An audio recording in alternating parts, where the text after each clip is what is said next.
Welcome to 99th Monkey Liberty News for Friday, May 9th, 2014. Alex Jones has been talking about this for a couple of days, actually. He talked about it yesterday, and David Knight is talking about it today, and it really is jarring. They really go right to the heart of the question about what is America at this point in history. The question is directly asked of Janet Yellen from the Federal Reserve, whether we have a government that is in fact an oligarchy, whether America is ruled by an oligarchy. And of course it's a very significant question, and there's not a clear answer from her. And this is, we do have an oligarchy. When elections can be manipulated as they have been, and decisions have been taken out of the hands of we the people, made by a select few, that is the very definition of an oligarchy, and that's what we have. And I'm glad this is coming out into the public, and I hope that people will realize that we need to make some changes immediately and restore a constitutional republic. Will we move in that direction? Well, from the Washington Times, House votes to create special panel for Benghazi investigation. Interesting. I believe this is the same vote count that there was for asking for a special prosecutor for the IRS, and so evidently the same crew here. Saying they were tired of administration stonewalling, House Republicans voted Thursday to create a select committee to investigate the 2012 terrorist attack in Benghazi, but drew only scant support from Democrats who rallied around President Obama and called the probe a partisan inquisition. And, that's the ongoing problem, that everything is left, right, and divided. And this is certainly something that everybody should be outraged about. This affects all Americans, especially Americans who have family in the military. I will admit that I was a Republican in the days of Iran-Contra, and I did ignore that. And I regret that now, because if Republicans at that time could have demanded justice in that instance, we wouldn't have as hard of a time finding it in the instance of Benghazi, Fast and Furious, the IRS scandal, some of the many others impeachable scandals, impeachable actions that have caused the scandals. So we all, we need to look inside, and of course we all know this, and judge ourselves first, and just be willing to stop saying, "Yay for our team." That's not what it's about. This isn't a football game between the Democrats and the Republicans. This is our lives. This is our future. From Zero Hedge, IRS audited Tea Party donors 10 times more often than regular Americans. That's huge. And I think these people should file a class action lawsuit, and whatever their costs were to being audited, they should probably have that restored about 7 times if you want to get biblical on their butts. Moving on, this is just something that we've all known about, but that figure 10 times more often, that is very significant. That means 1,000% more often. From InfoWars, McCain, Americans should accept that their private conversations are being monitored. That's where these people stand on that issue, and we can still say no. And many of the states are saying no through 10th Amendment actions that are resisting this.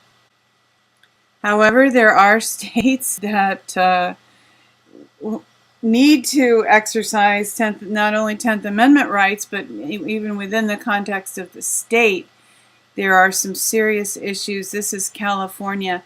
Senate approves kill switches for cell phones sold in California.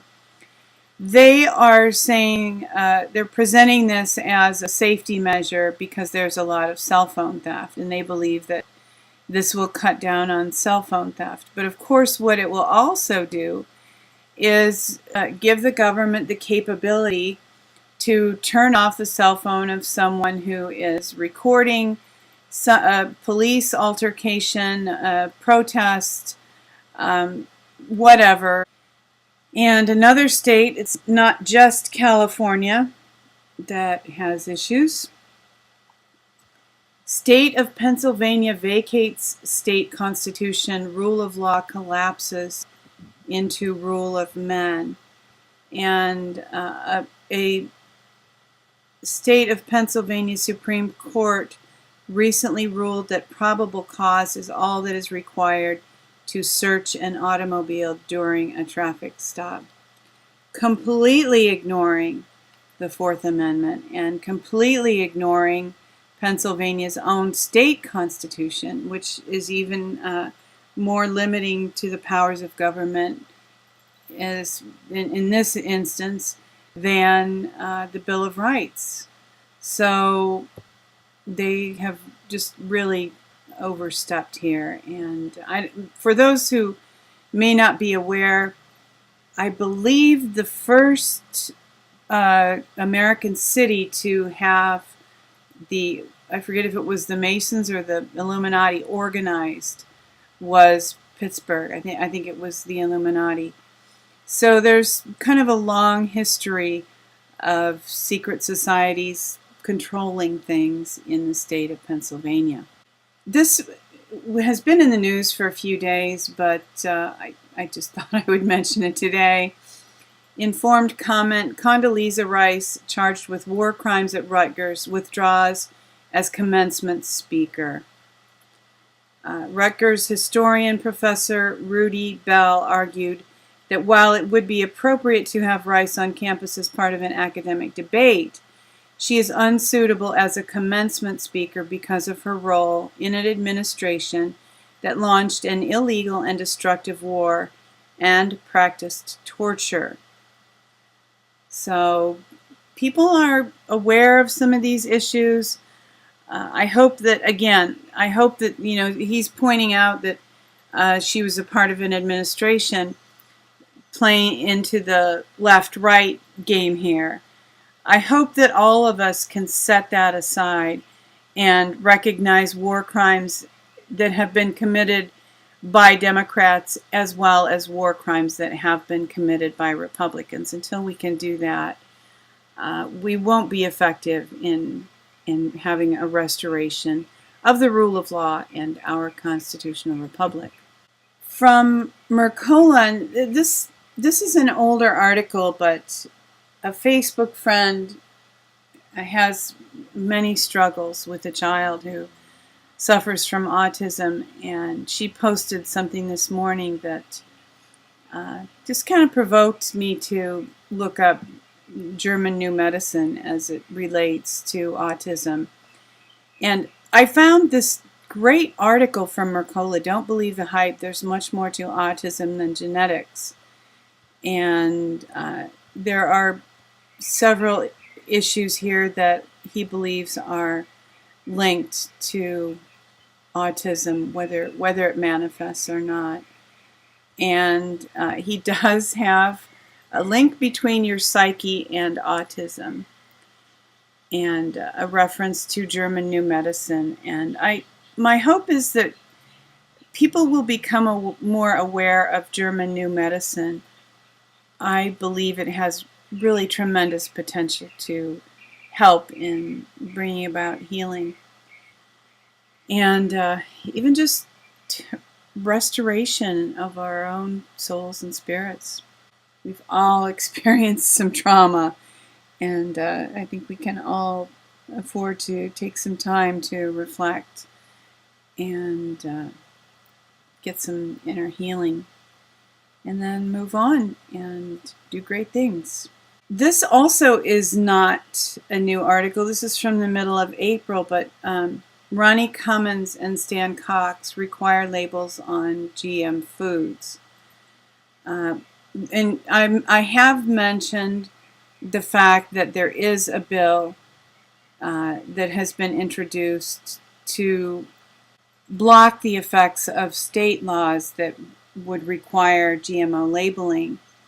But the reason I'm including this is that I learned that Mike Pompeo, who introduced the bill, has very close ties to the food industry and the dark side of the food industry. But here's some good news too. More than 60 countries have banned GMOs or require mandatory labeling of foods that contain GMOs. And of course it is thanks to the steady influx of cash from industry lobbyists that consumers are kept in the dark, even though polls show that more than 90% of Americans want mandatory GMO labeling laws. I have this in part to frame this good news. From RT, Vermont governor signs first in U.S. GMO labeling law to go into effect. So Vermont has done it. Vermont has required GMO labeling. Kudos to them. I kind of want to apologize for this unflattering photo. This is from the AFP photo. So he looks kind of like Michael in The Office on a bad day, doesn't he? I'm quite sure that they just really caught him in a bad moment. But this is certainly a good moment for him, a good moment for Vermont. So congratulations and kudos to the state of Vermont. Thank you for tuning in for today's 99th Monkey Liberty News. Weeping may endure for a night, but joy comes in the morning. Hoping that you have a great Mother's Day weekend, that you love one another, take care, and enforce the Bill of Rights.